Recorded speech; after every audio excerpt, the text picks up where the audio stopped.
Hey guys, this is going to be my thoughts of traveling solo on this Transatlantic here on the brand new Carnival celebration. There have been many highs of this Transatlantic, but there's been a few lows as well as traveling solo here on a ship, as you might think. Many good things to talk about here on the Carnival celebration as a solo traveler. And yes, I will get into the 2 or 3 points that I like to make out to make an experience better if you are traveling solo on a transatlantic or on a Carnival celebration sailing out of Miami going to the Caribbean to make it more enjoyable. I will say Carnival does an okay job for a solo traveler, but they do adapt to us. They do have meetings daily that are set up through the Carnival app on the hub. You can check those out to see what time those are going on during your sailing. Here on the Carnival celebration, we've had daily meetings at 4:15. You don't have to go to those. I personally don't go to the meetups. I like to meet people at the dining rooms or at the bars or watching a show. I meet a lot of people over at the comedy shows because I love the comedy shows here on the Carnival celebration, and they've been outstanding.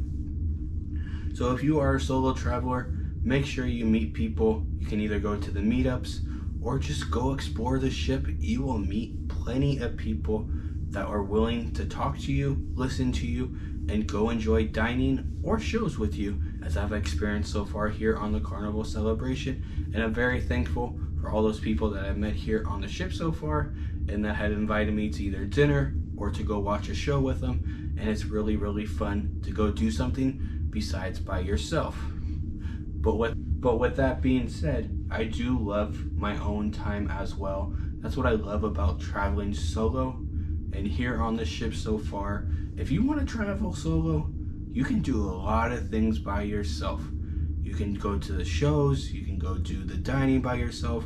They do let you sit at your own table here. You can also sit at a shared table. I personally love to sit at my own table, but I know a lot of solo travelers like to meet up together and eat dinner. I don't mind going with a friend that I meet on here to go eat dinner, but me personally, if I don't really know you that well, I feel a lot awkward. Maybe it's just me. If you are a solo traveler that is adventurous and loves to meet new people and talk to people, that is me, but I'm more of a shy kid at heart. So I personally like to get to know the people before I sit down at the table and enjoy dinner or a show.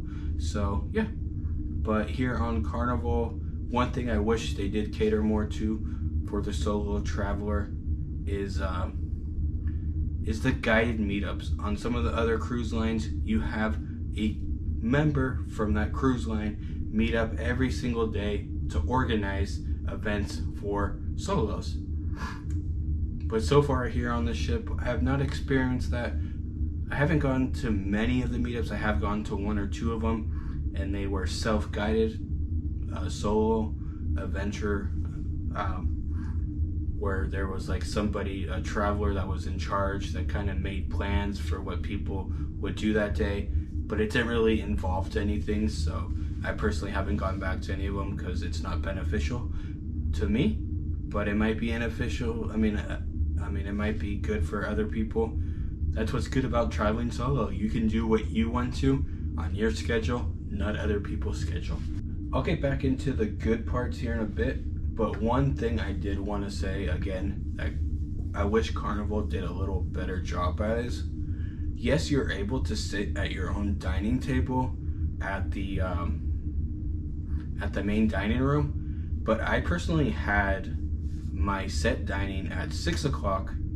It was actually 5:30, my apologies, in the main dining room. But on the first night when I went there, they actually told me that I had to sit at a shared dining table, which I personally don't mind. I'd rather have my own seat, but they didn't really give me an option to sit by myself, or there was no warning that it was going to have to be a shared table. Yes, in the app, it does give you an option to choose where you're able to choose a shared table. But when I signed up and checked in, I chose to have a private table. So I was kind of like forced to go for the anytime dining. I personally like having the same server every single night, so they get to know you, especially on the Transatlantic for 14 nights. To have the same waiter, it's an outstanding feature to have. So that's why I like the set schedule dining instead of your time dining, where you can go from 5:30 to 9 anytime you want to go eat. So I personally like having a set table.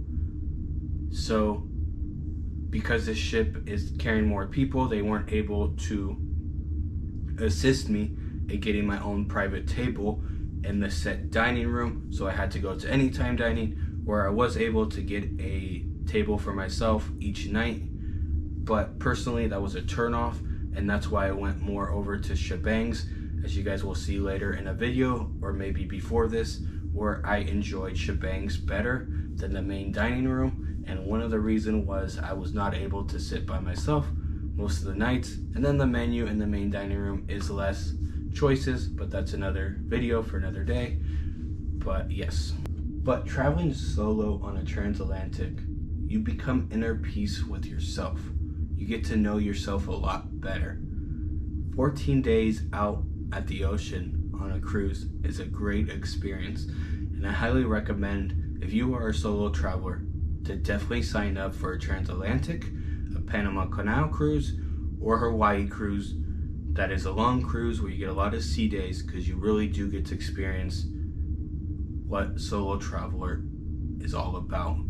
It's a great experience. You get to know yourself better, and you get to meet some wonderful people out here in the world. And I will definitely cherish this cruise, because I know I had a great time here on this Transatlantic, meeting new people, seeing new things. And if I had come with other people, I do like to travel with other people, but as a solo traveler, I love the experience to travel the world and to see things with my own eyes, do what I like to, go eat somewhere, not have any plans, just get out there off the ship and go explore. And that's the beauty of traveling solo, and I will not give that away for anything else in the world at the moment. So yeah, a couple other tips I will give you here on the Carnival celebration as traveling solo is make sure you go check out the shows. If you're traveling solo, there are going to be more empty seats for one person, so that's a big bonus. So yes, you do have to show up a little early for the shows here on the celebration, but if you are solo, it is going to be a little easier to get a table at the dining room or a seat at the show. But make sure you just go explore the ship. There's so much to do here. You can go play mini golf by yourself, go on boat by yourself, go do the rope course by yourself, go meet a friend, go do boat, go do mini golf, go do all the activities. You don't need to know anybody to go do the activities. Don't be shy. If I can do it, you can do it as well. So make sure you enjoy your Transatlantic if you're going on a Transatlantic, and catch you guys next time. Ciao.